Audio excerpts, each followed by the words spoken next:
Welcome to my channel. আজ আমি রান্না করব ইলিশ মাছের ভাপা। আপনারা দেখতে থাকুন। এখানে ইলিশ মাছ আছে, হলুদ লবণ দিয়ে রেখে দিয়েছি। এখন শস্যটা দিব।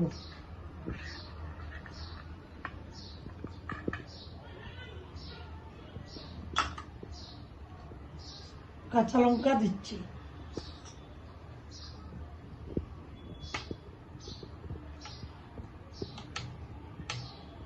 অল্প পেঁয়াজও দিয়েছি। এখন সরষের তেল দেব।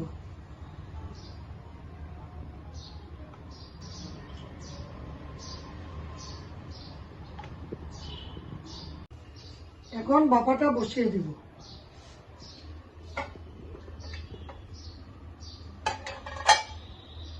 জলের মধ্যে বসিয়ে দিয়েছি, 10 মিনিট পরে খুলে নেব। ইলিশ মাছের ভাপা হয়ে গেছে,